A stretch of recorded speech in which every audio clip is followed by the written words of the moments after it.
करते हैं आज के मुख्य समाचारों की ओर।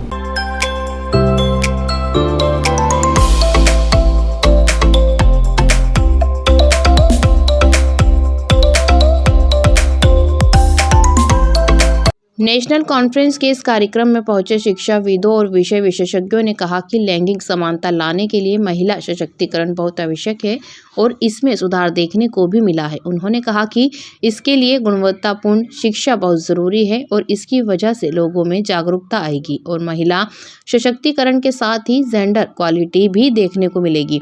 वहीं कॉन्फ्रेंस में पहुंचे कुछ शिक्षाविदों ने कहा कि सामाजिक, आर्थिक और राजनीतिक असमानताओं के कारण महिलाओं की क्षमता का पूरी तरह से एहसास नहीं हुआ है। लैंगिक असमानता अभी भी पूरी तरह से खत्म नहीं हुई है और लैंगिक समानता लाने के लिए सभी को प्रयास करना चाहिए। शिक्षाविदों ने कहा कि महिला सशक्तिकरण और जेंडर क्वालिटी के लिए लोगों की मानसिकता को बदलना जरूरी है। उन्होंने उम्मीद जताई कि इससे समाज में बड़ा बदलाव देखने को मिलेगा।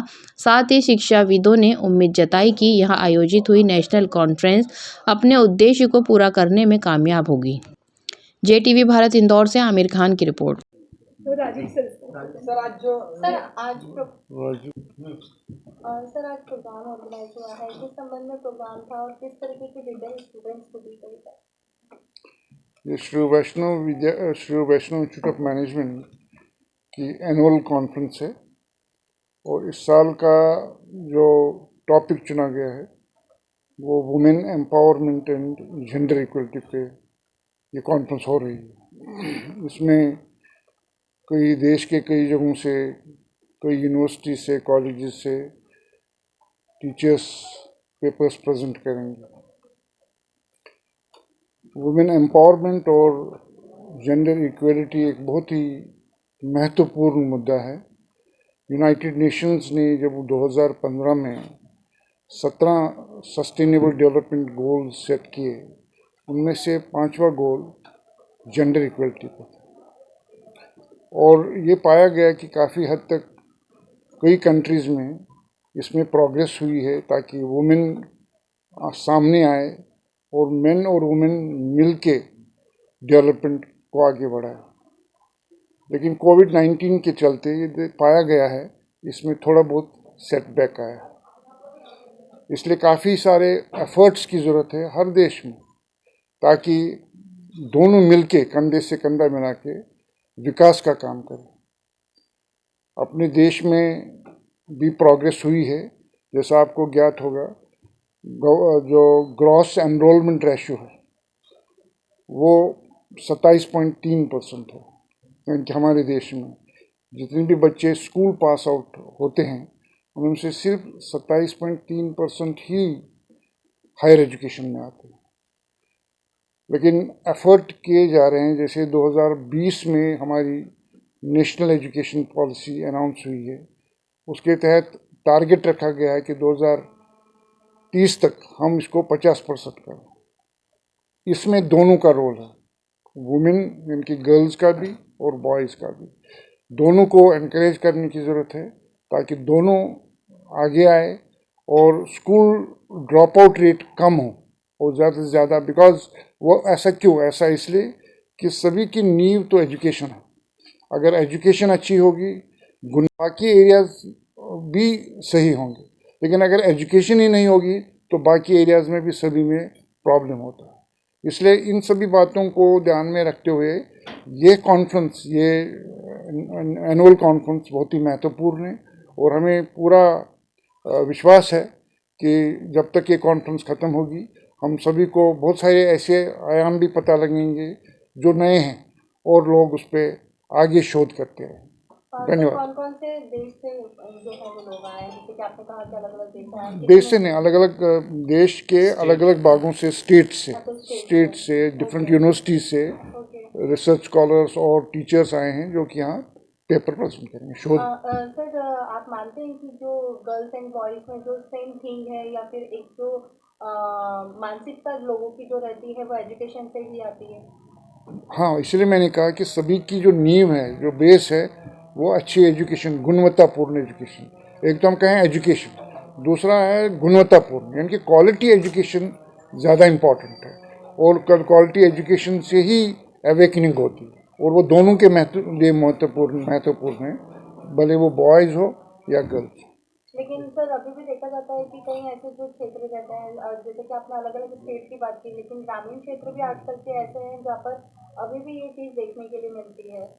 उसमें टेक्नोलॉजी का अब बहुत बड़ा महत्वपूर्ण रोल है, ताकि एजुकेशन और डिस्टेंस एजुकेशन को भी इनकरेज किया जाता है, ताकि रूरल एरिया पे जहाँ पे बहुत सारी इंस्टीट्यूशंस नहीं है वहाँ तक हम पहुँच सके, और बॉयज़ और गर्ल्स सभी तक ये एजुकेशन, अच्छी शिक्षा पहुँच सके। Okay, what's your name? Doctor Upendra Dar, designation? Vice chancellor Shri Vaishnav Vidyapeeth विश्वविद्यालय। सर का बैकग्राउंड? सर इधर एजुकेशन से यहाँ Shri Vaishnav institute of management में आके बहुत अच्छा लगा।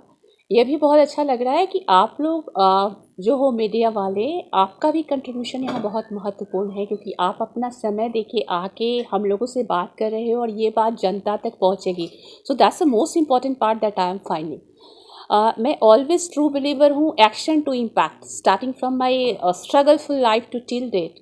जब हम कोई भी एक्शन करते हैं, जैसे मैं यहाँ आई या मैडम आई या भी सर आए, सब ने अपना टाइम दिया, अगर उस देने का कुछ भी उसका इम्पैक्ट हो जाए, मतलब कुछ भी उसमें बदलाव आ जाए, क्योंकि बदलाव लाना बहुत ज़रूरी है। जो बोलते हैं कि मानसिकता तो है, मैंने बहुत सारे डेटा है, सब कोई गूगल पे जा सकता है, पढ़ सकता है, देख सकता है, लेकिन उसको प्रैक्टिकल इम्प्लीकेशन क्या होगा, उसको हम कैसे यहाँ से यहाँ तक कैसे लाएंगे। अगर हम मानसिकता चेंज करेंगे तो बहुत कुछ बदलाव पॉसिबल है।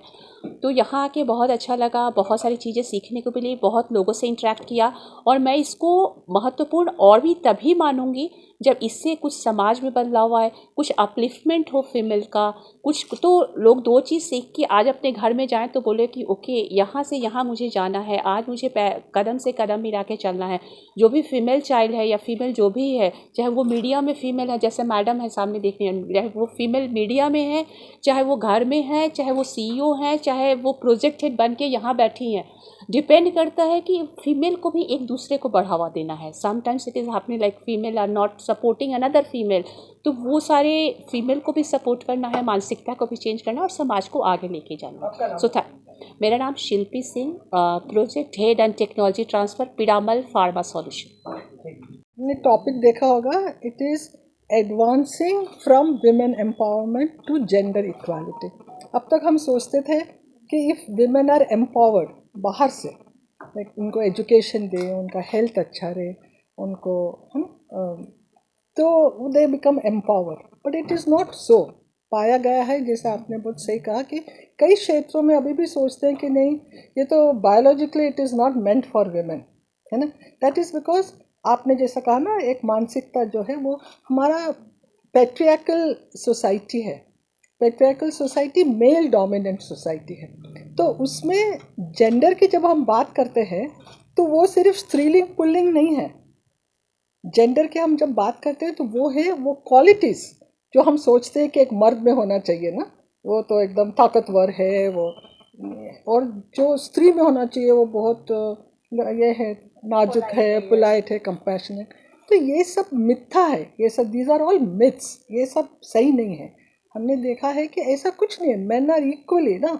हमारे भारत में, हमारे देश में शुरू से मैं तो बहुत ही प्रभावित थी, though I am a Christian, Ardhanareshwar जिसका हम करते हैं ना, अर्धनार, that means the male and the female दोनों क्वालिटीज़ एक में हो, अच्छा से अच्छा जिसे हम मेल क्वालिटीज़ बोलते हैं, फियरलेसनेस हो या आगे बढ़ने की वो तो ये, और विमेन के अंदर जो कंपैशनेट हो, सॉफ्ट हो, ये दोनों का अच्छा कॉम्बिनेशन हम लेके उसको हम जेंडर इक्वालिटी।